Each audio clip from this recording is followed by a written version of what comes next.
What is going on, everybody? We are back once again with another edition of Wrestling Republic's daily broadcast. It is Tuesday, March 25th. Happy March, everybody. This thing is flying by. It's crazy. How are we already over halfway through the third month of 2025? Fresh off Monday Night Raw. It's Tuesday. Little different setup this week. If you're used to seeing Shoddy, he'll be back on Saturdays as usual, and we'll see him tonight, the Tuesday Night Delight, over on Off the Air, no doubt about that. But I've got two riding with me for today's Tuesday crew that I am stoked to introduce. Both across the pond, too. We're really far away from each other. But out of the gates, let me send this one over to our resident Disney expert, the man, the myth, the legend himself, Jordy In The Bank. What's going on? Hello, everyone. I'm good, mate. I'm good. As you say, actually, I'm fresh off a Disney trip. Got back. When did I get back? What day is it? It's Tuesday. I got back on Sunday, and then straight back into work. But it was good, and I'm back. Raw was great. Let's just talk for a second about, as someone in the UK, Raw being on at 8 p.m., being able to sit down with my food after a day of work and watch Monday Night Raw, getting that little dose of what it would be like and what it will be like one day when I live in America. And I love that, and there's plenty to talk about. And obviously, I'm the only one from the old Tuesday crew holding down the fort, Yes. because I stand by my idol's moniker of never give up. So obviously, the other two don't. I love it. I respect it. I will say this. The original Tuesday crew was RC Tuesdays, and it was a True. two-man with me, little known fact, Robert Clark Taylor, full name. RC Tuesdays, Robert Chaos. It was us two originally. So we don't even have him.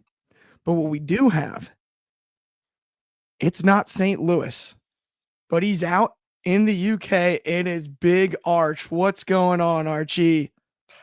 I'm doing well, mate. I agree with Jordy's comments about the earlier start time for us in the UK.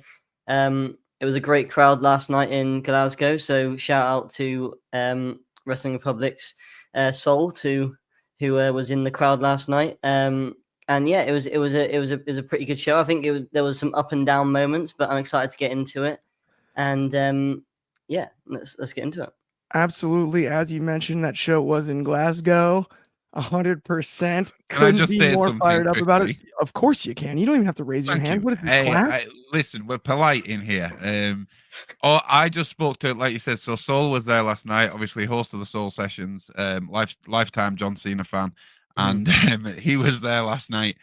And I asked him for a couple of notes because I was doing my journalistic research for someone that was inside the arena. So Soul said it honestly was not worth a three-figure price point. The highlights were Cena and Cody, the Punk promo, Jey Uso entrance, and Gable versus Lee. And the biggest reactions were the Rangers and Celtic titles, Jey Uso, Cena, Cody, and Punk. So yeah, that's just a little insight from inside the arena because we don't always get to have that opportunity. So true. And it's interesting because we don't have Punk on the list, but I thought that was a really great note when he talked about he mentioned the Ranger Celtic titles and how you can't pick a side. I thought that was very clever. Vintage CM Punk, of course, just towing the line, but not quite putting his toes in the water too far. Yeah. Just enough, right? Like, I love that. We got a bunch of comments here out of the gates. We've got Fernando Zayas, friend of the show. What's good, WR crew? What's going on, Fernando? Good to have you as always. We've got Lord Virus of Nurgle with, I really have lost interest in the storylines. That is kind of shocking to me. I haven't quite gotten to that level yet, but there are some things. There's a little funk in there. I hear where you're coming from in some ways. And then we've got Jay Walker 187 with It's So Good Having It Our Time. Truthfully, man, I'm over on the West Coast. Even being able to do this show at 1 o'clock instead of noon is delightful for me. Jordy mentioned earlier that 8 o'clock was clutch. I'm like, man, 1's better than noon. Noon's lunchtime for a lot of people, not me. But I'm just saying, DCX Warlord also in the comments, triple threat for WrestleMania. There you go. Jay Walker 187 with he went to the Nottingham live event on Sunday. Heck yeah, I bet that was a blast. Hope you had a good time. And then we got Jesse Hyde with Where's the Rock and Travis Scott and all of this. Cody Cena drama. I didn't expect them to fly over for the UK tour, but I do hear where you're coming from.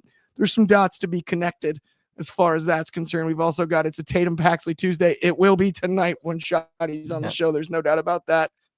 He also got to meet CM Punk. How cool was that? Jay Walker 187. And then I thought this segment was almost the same as last week. Yep, that's kind of fair. Let's get right into our first topic, though. Let's talk about John Cena. He'll be the last champion. There was a lot of similarities to last week, but I do appreciate the consistency in the heel work.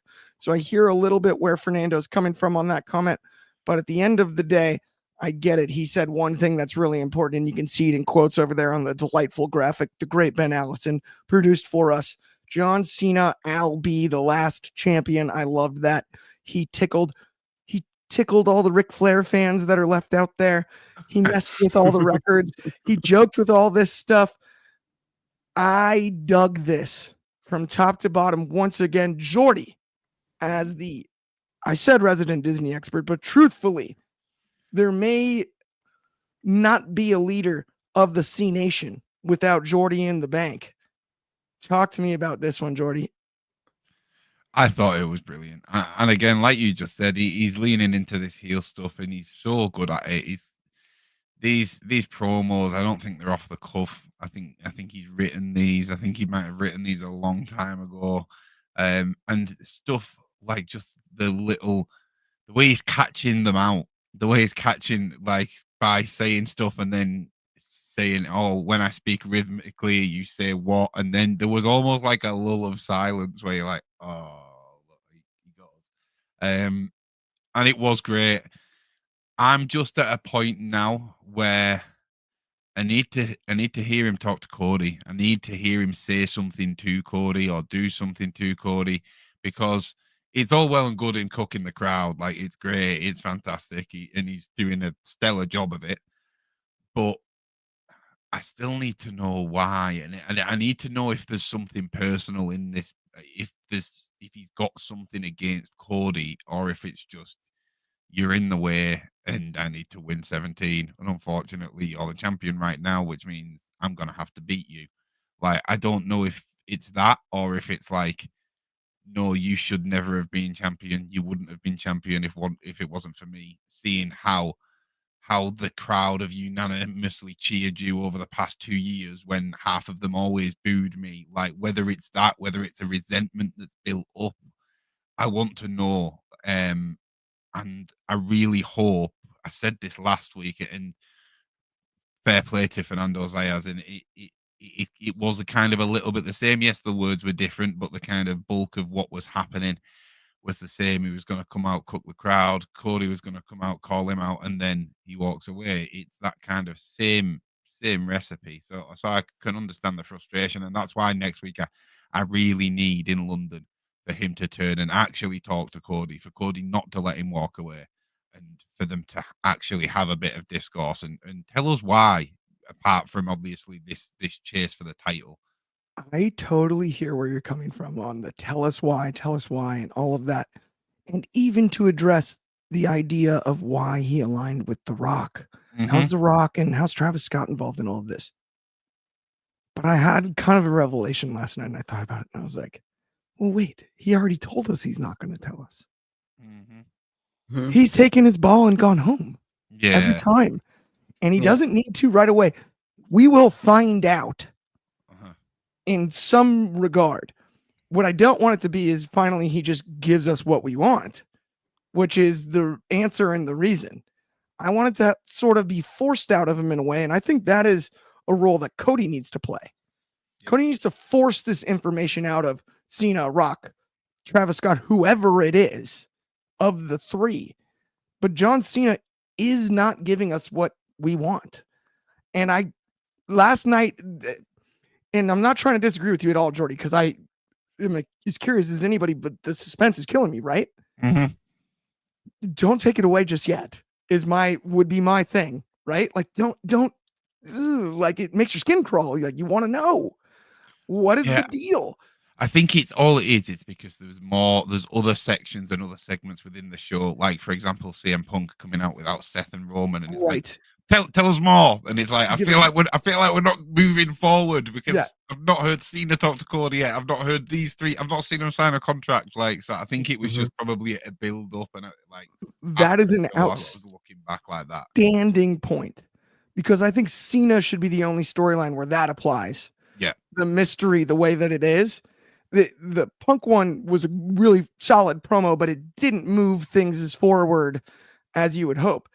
Cena needs to stay established as a heel, because if he starts making people like too many things, it'll be the big wave of support. And that is the dangerous game they're playing right here. Archie, I've got to ask you, what were your thoughts on the promo last night, especially in relation to the original? Did you feel like they were too similar? And then especially that last champion statement, the 17 time, the way he really dug deep into that. What are your thoughts on the potential record-breaking moment we could see here at this year's WrestleMania?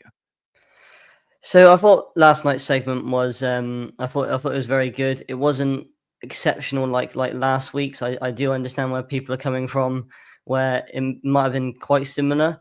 But I do agree with you, Clark, that him kind of delaying giving us what we want is what's in his character. So it makes sense. I think the segment more so just gave us more context behind his heel turn. He brought up the spinner belt, and now we've got a proper, because we know why Cena turned heel. Now his character for the farewell tour has got a goal. He's got a goal, and he's got an aim in mind, and that's to ruin wrestling and retire with one of the most prized possessions in professional wrestling, in the WWE Championship. And I love how that it's actually kind of, they flipped the script a bit, because obviously everyone knows, or every wrestling fan knows, Punk and Cena in that infamous Money in the Bank match. Cena was the one that was trying to stop the kind of delusional CM Punk walk out of Chicago with the WWE Championship on his last night in WWE. So it's pretty cool that now he's become everything that he used to fight against. And it made me start thinking that maybe CM Punk is the best opponent for Cena, the best last opponent for him, because if they do the Cena's last match in Boston like it's rumored, then Cena versus Punk for the WWE Championship, and kind of reversing those roles in that now Punk's being the one to try and stop Cena from ruining wrestling, or from walking out of the company with their prized possession. I think that's a really interesting kind of dynamic. And I think I am interested in that he hasn't interacted with Cody yet. But I agree with you, Clark, and I like that he's delaying that. And I hope Cody goes on a rampage to kind of try and get answers out of him. He beats people up backstage, and he's saying, where's Cena? We want answers now. Like he's been patient enough. Yeah. So I want to see Cody kind of force answers out of him, instead of Cena voluntarily giving them to the fans, because that makes more sense to his character. I love that, Archie. And you brought up a really great point about the idea of the kind of pseudo role reversal. What we saw with Punk and Cena. Ooh, is that enticing? Another thing that I think that they can really play on with this inside of that level of the storyline is a huge boxing and MMA guy. And if you're unfamiliar, there's a thing called the lineal champion. And so that is like, if you're the undisputed champion and say you retire, which is possible, it's happened, or, due to injuries, you can no longer compete, or like you're out for such an extended period of time, you can't defend the title. You're what's considered the lineal champion. I would love for John Cena to lean into, I will forever be the lineal WWE champion.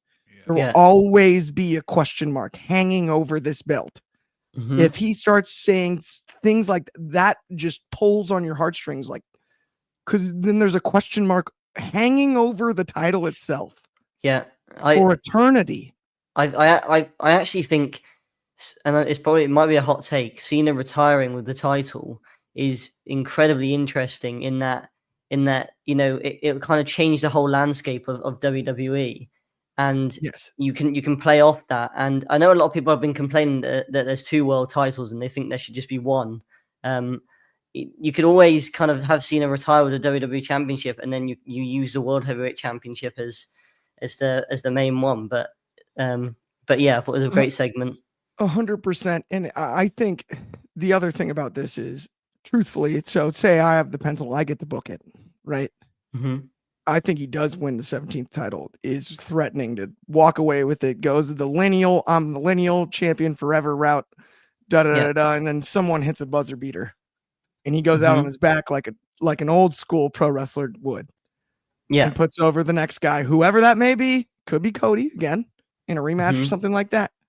But that moment is explosive, right? Oh no, it's not gonna. Right. It doesn't in that way. I think his kind of old rivals like Randy Orton, AJ Styles, trying to take that moniker, or that kind of title away from him is really intriguing as well. So I think they can tap into lots of potential layers for sure. Absolutely. We've got an interesting comment here from Lord Virus of Nurgle. He said, according to Flair, it's 21 world titles, so 17 wouldn't break the run. Here's the thing for me. We're going to go off the WWE record books. I don't care about the 21 thing. Like, that's just silly. And at the end of the day, it kind of ruins the storyline if you're like, well, Ric Flair, who's not involved in the business or anything other than just being a record holder. That's like Barry Bonds being like, did you count all my home runs? Right, it's also like Flair actually said well done to Cena when he tied the record. So it's not as though he kind of flip flops between what record. And then we've got a bunch more comments here that I want to see. Hang on. We've got the dope matches with old rivals from Chuck Cage. I agree. He says Fernando Zayas says Punk Cena at Money in the Bank. Yeah, love that. That's a great idea. Yeah. Don't have them have a rematch until December PLE in Boston, which should be Starrcade. That would be interesting. Yeah. And then DCX Warlord with his final opponent should be Carmelo Hayes in Boston. Okay. Maybe I hear that. How do you feel Cody's title run has been?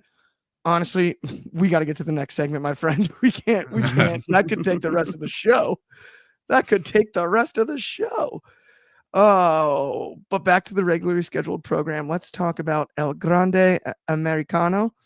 I did my best there. I apologize to my mother, who's a fluent Spanish speaker, but sorry, Mom.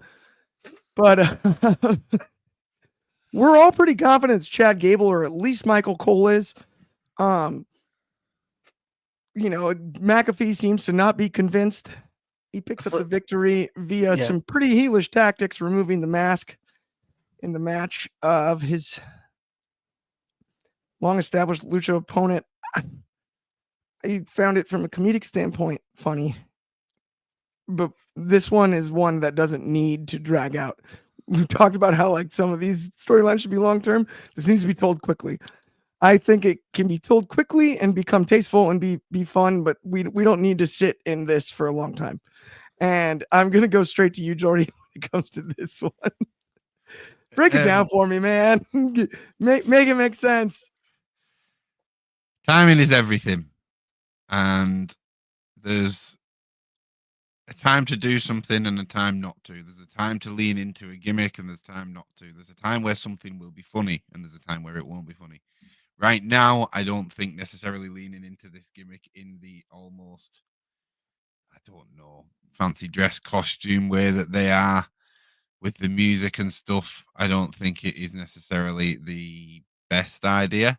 And I'll put that aside for 1 second and speak about Chad Gable, who is possibly one of the most talented in a sense, if you look at kind of pound for pound on that roster as a wrestler.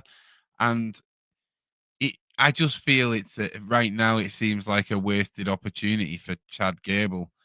Like, we're talking about a guy who this time last year could have been going against Gunther for the world title. And I think the IC title, sorry, at Mania. It was kind of Gable or Sammy, wasn't it? And I think the fans were split. I think a lot of people wanted Gable to be in that position and to take that title off of Gunther and to finally get that kind of mid-card title push. And now we seem to have kind of gone backwards because American Made looked like it could have been good when you look at the individual talent in there with a Creed, Ivy Nile. It all makes sense as well. They look good as a cohesive unit. But I just don't get why we're doing this. I think that him having struggling against luchadors, I think that's quite a good story. But I think then you lean into the athletic ability and technical knowledge of Chad Gable to be able to go away and learn a luchador style and come back and start performing in that sense and start beating luchadors, start hitting hurricane rounders, start hitting springboard attacks off the ropes and stuff like that. And I don't know. I just think there's a better way to do it. And then you can build Chad Gable as this complete package, this person who can go away and learn a style and come back and be like, okay, I can now go with you toe to toe at your own game because that's how good I am. And I would have loved to have seen them do that with this rather than dress him up as Nacho Libre, essentially. That is the perfect suggestion, Jordy. I love the idea of Gable going to learn new disciplines. Mm-hmm. And I think it would be really good. I would shift the focus to sort of that. Let him do it as Gable. He doesn't need to be Grande Americano. Take the mask off. I don't mind he's trying to embody the spirit from a comedic aspect. I think that's fine. It's a little bit like it's less disrespectful than just going after lucha traditions. Uh-huh. Does that make sense? Right? Yeah. Like he's trying to embody the spirit. So I don't even mind the mask part, when it comes to that. I will say this made my day. Fernando, with your Spanish was pretty solid there. I really appreciate that. It's one of my goals as best I can to work on it to get to the point where I can be fluent as well. Living in Southern California, especially too, like I can understand most of it and read well. Pronunciation I struggle with, and then I end up speaking Spanglish every time I really try. But that is one of my goals, and I do appreciate you saying that. That made my whole day. I want you to know. Okay, but let's talk about something really quick over here. Just a quick ad break for my friends. Let's talk about the Etsy app. If you haven't downloaded it yet, go check it out. Please do. This is basically a new entire social platform. No matter what kind of phone you got, you can go over to the App Store or the Google Play Store. Download the app, build your profile, go ahead and friend me. I'll friend you back, I promise. Head to the upcoming streams section. We're on every Sunday. It's me, Takes, Big Ant, Ben's on sometimes. We got all kinds of creators on We the Ones.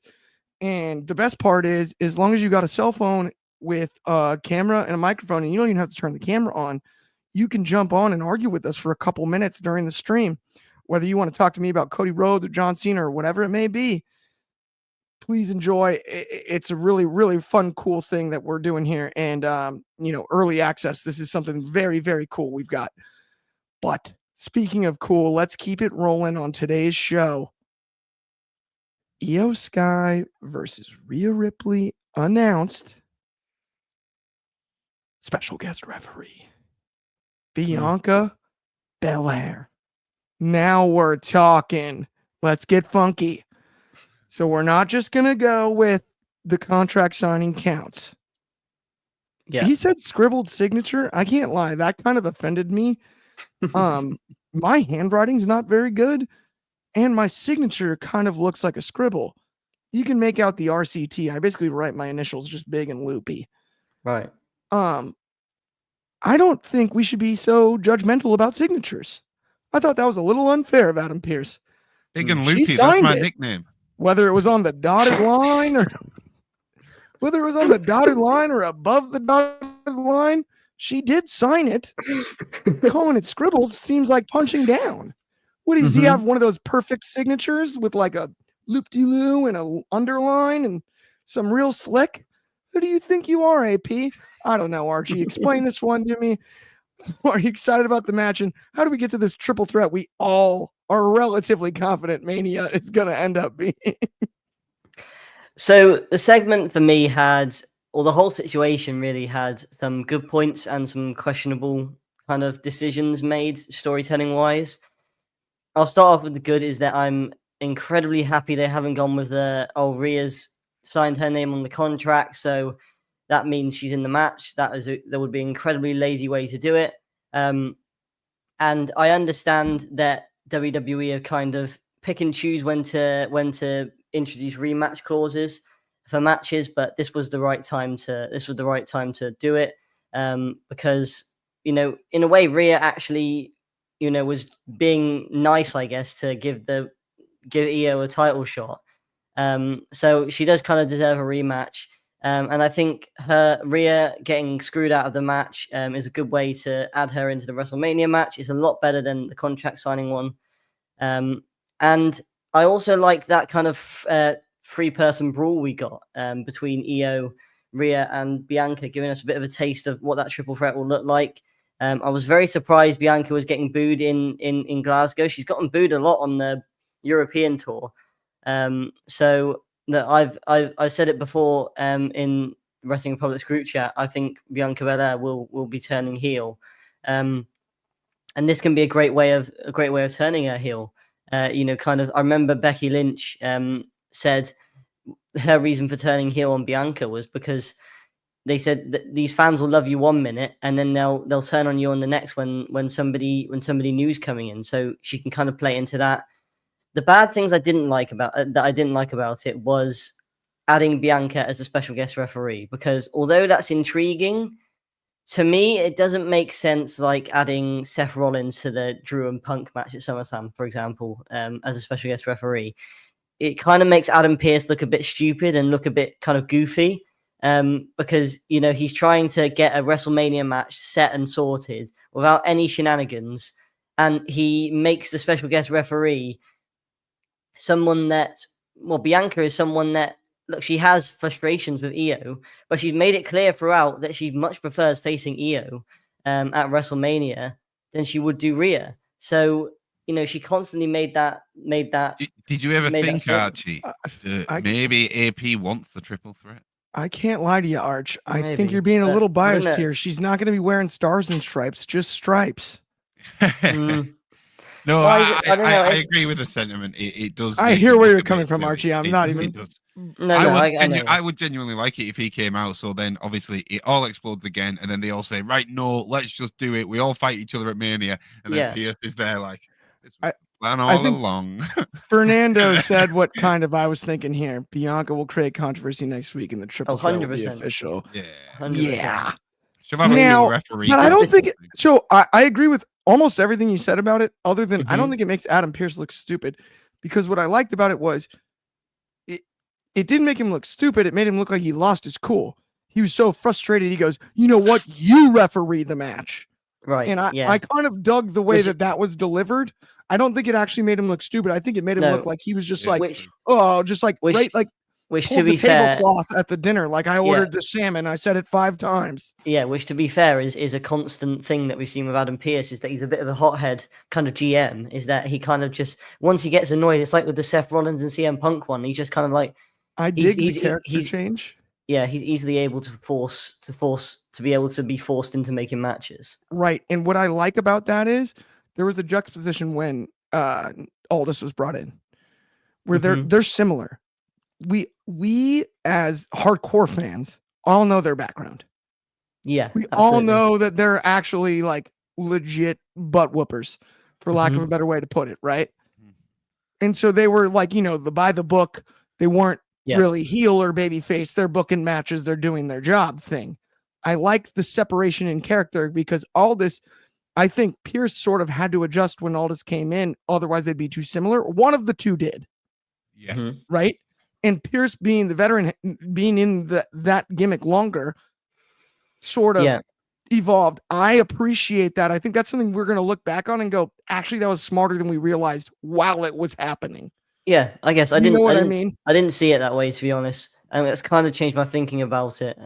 But I think the match is going to be awesome, by the way, because I think Io and Rhea in their last match, I was really excited for it. But it was a match that I thought they could have done a lot more with.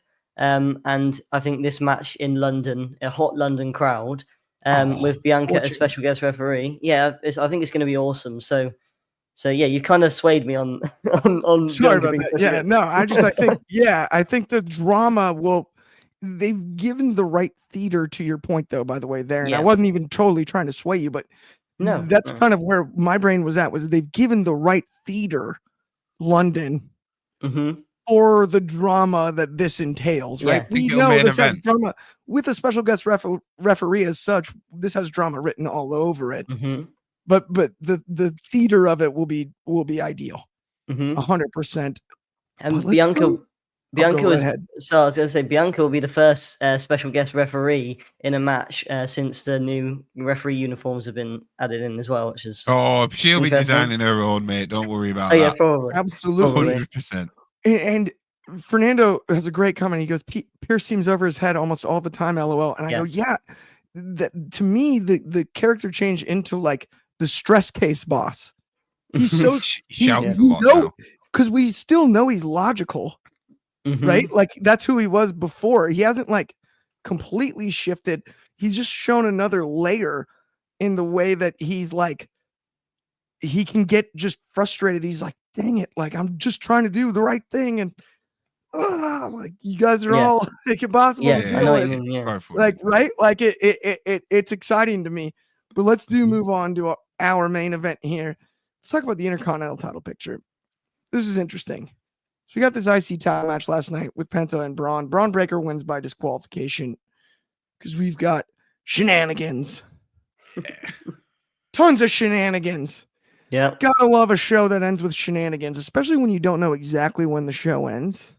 This Raw on Netflix thing, I'm telling you, there is a lot to be done in regards to potentially, and I'm not encouraging gambling, but I mean, the end of the show thing, like there's got to be an over-under on that. Just saying, if books don't offer that, you heard it here first. But I love what Penta's done since he's been in the WWE. It's just been outstanding. I think Braun is on fire too. We've got Finn Balor involved. We've got Dominic Mysterio involved. Woo! All kinds of stuff.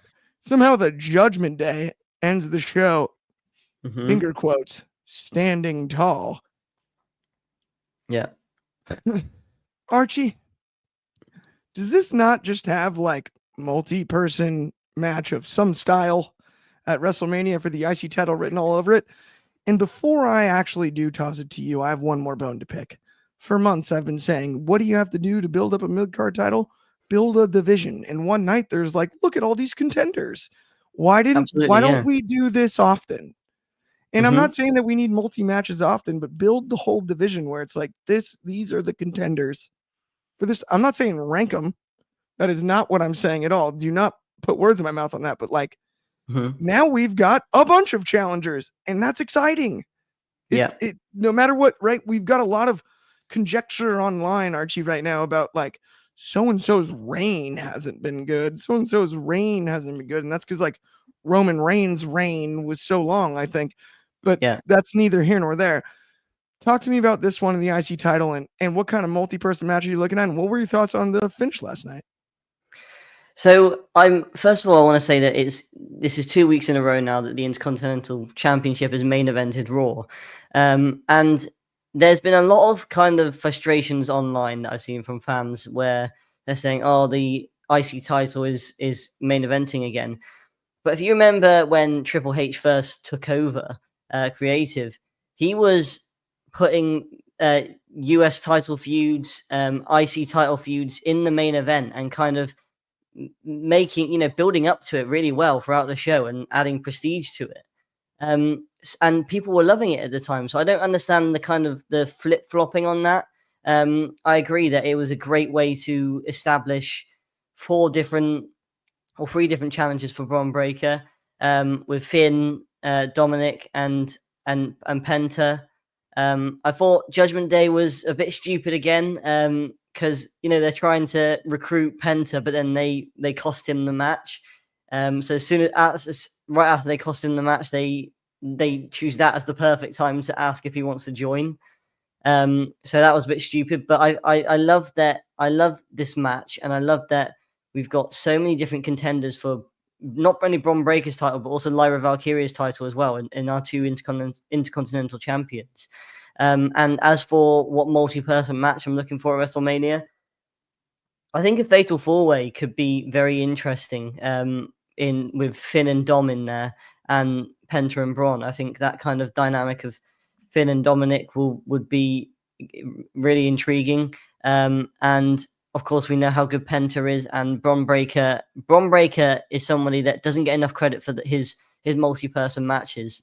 I remember a lot of people when Roman was in his big dog era, they kind of said that multi-person matches is where Roman really thrives, and I think Bron's the same in that aspect. That we saw it at Survivor Series where he faced Ludwig and Sheamus, which is an outstanding match.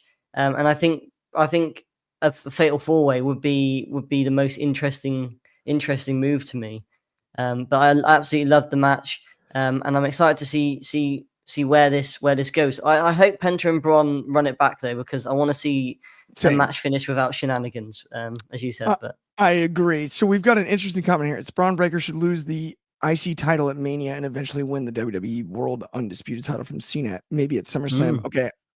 The back end of that, we're going to put on hold for right now, but I love this comment because given the multi-man aspect, and I love the way you broke that down, Archie, like I agree, Bron Breakker's very similar to, and you've got dog on dog there when it comes to, right? You got the big dog and dogs are barking at absolutely, the same time, right?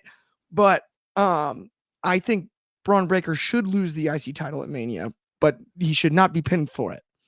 No. And whether that is a fatal four-way, as you mentioned, and somebody else is pinned, or, and this is the question I want to ask you, Jordy, what if we hang that belt high above the ring and we all head to Home Depot and grab a bunch of ladders? What do you think about that? Maybe, I don't know. And what were your thoughts on the finish last night and everything when it comes to the IC title picture headed to Mania? Yeah, it was good. It was good. Look, you never necessarily like the show to end, like in the main event to end with a disqualification and shenanigans. I always kind of give it a bit of leeway if it happens earlier on in the show. It just always leaves me a little bit deflated right at the end of the show. But that's by the by, it is what it is, and that did happen. In terms of the match, the Fatal 4-Way is exciting to me. I'd love to see Dominic win it. I don't think he will. But I would honestly love to see Dominic win it at Mania, especially if it's a multi-person match and he ends up pinning Finn, but maybe doesn't deal the knockout blow to Finn. So say Penta hits a Penta driver and then Dominic throws him out of the ring and sneaks a quick pin on Finn. And then it sparks this whole thing, obviously, within the Judgment Day. I don't know. Penta would also be a good choice for the IC champion. Look, he's been packaged like a champion since he's arrived. The fans have absolutely eaten it up.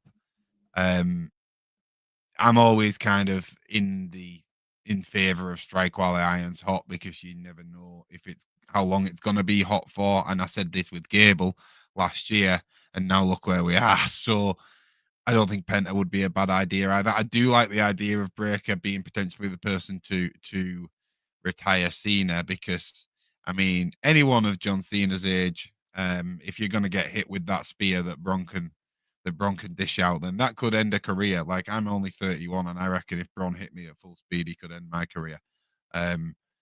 So yeah, I'm excited for it. I think the IC title is almost suffering from a similar thing to what you mentioned with Roman, because simultaneously to that, we had Gunther's reign.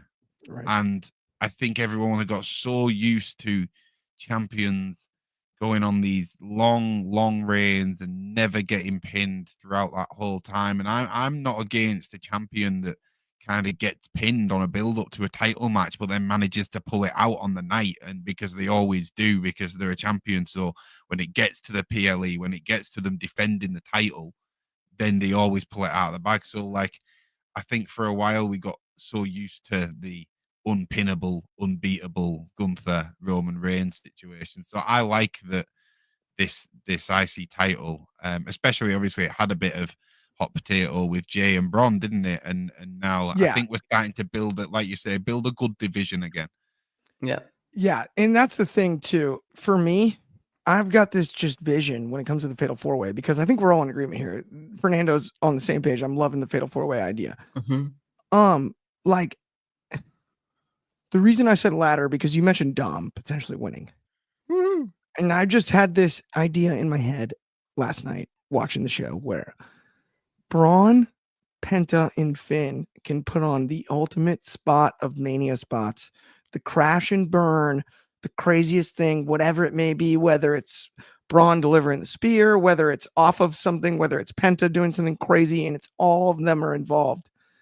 And then to just suck the air out of the building again. And Dom climbs the ladder and just wins.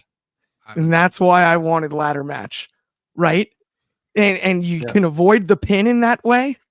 That was where my brain was at ladder match wise. I'm like, think about it. All three can just take each other out on accident, and then Dom just like an absolute sewer rat climbs the ladder, slithers up there, and grabs the title at Mania. The crowd reaction in Vegas would be so right? Like I think that'd be an iconic moment in Mania history. I think he's overdue. Dominic is one of the most hated heels in not just in WWE but in the industry as well. So he's well overdue a title reign like this. So we do need to start pushing him up the card a bit more. He's someone that I thought, when he was tagging with Ray, his dad, he's someone that I didn't really see too much in, but he's just done like a complete 180 since turning heel. So he does deserve the IC title, I think. To your point, he caught lightning in a bottle, and you gotta 100%. Give respect where it's due. Yeah. But I will say, my friends, that brings us to the end of today's show. Thank you so much for tuning in. As always, check out Off the Air tonight. It's gonna be me, Shad, Drizzy, breaking down NXT. It's gonna be a blast. We'll be back tomorrow, same time, same place. That's still 1 o'clock over here on the West Coast. That's 4 o'clock over on the East Coast. That's of course 8 o'clock still in the UK, just for a few more days till that time change, my friends. 10 a.m. in Hawaii. Thank you once again for tuning in on behalf of me, Clark, Jordy, Archie, and all of us at WR. Have an excellent Tuesday, and we will talk to you soon.